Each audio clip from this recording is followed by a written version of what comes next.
may mas ibang, mas maraming na-experience kay Mother. Kasi medyo bagets pa kami.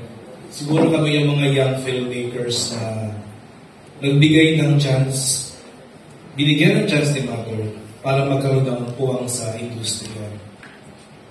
I started script continuity sa Regal. Doon ko mas nakikita si Mother kasi medyo close kami ni Ate Lea. So tuwing may mga meeting si Ate Lea, kasama ako, nagkakape sa Starbucks, Gloria Maris, nandun si Mother. So lagi kong kasama si Mother because of that. May napansin lang ako nung unang encounter ko kay Mother.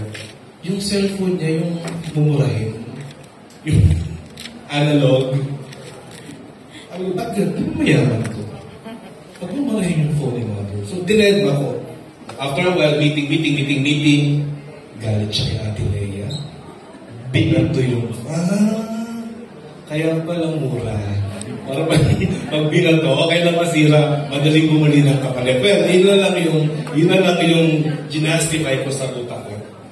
And actually, nung nag-AD na ako, may isang, I cannot forget, nakita niya, kasi nung AD ako, sobrang akong bito.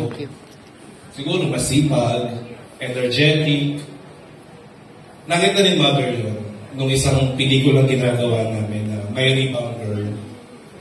Sabi niya, ikaw, Chris Aquino tawag ka sa akin kasi Crisanto Aquino niya ako. Ikaw, Chris Aquino, sipag ka, very good ka.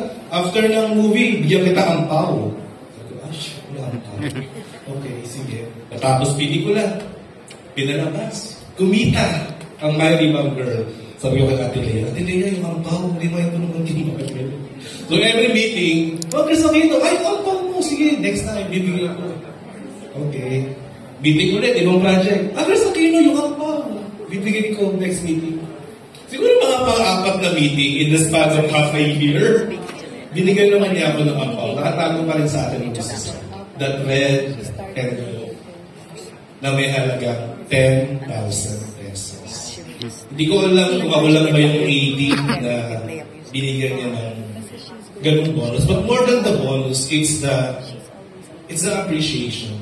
It's the recognition na nakita niya yung hard work mo sa trabaho. Na hindi naman, aminin natin, hindi lahat ng mga boss or producers sa ibang kumpanya nakikita sa maliliit na empleyado.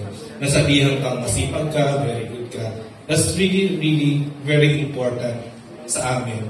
Kasi ito recently nag-direct na ako. Si Miss Rosel na yung mas nakakaharap ko. More than Mother. And medyo nasasad lang ako kasi itong mga last namin ginawang, itong last na project ko na My Future You. Si Mother po kasi yung signatory ng check. So tuwing mag-deposit ako sa bangko, nag-iiba na yung firma ni Mother. Lagi pinapak-clear sa Green Hills branch. Every time mangyayari yun, nasasad ako kasi ba't nagbabago na yung firma ni Mother? They improve. Is she getting worse? Of course, I cannot ask this because it's very personal.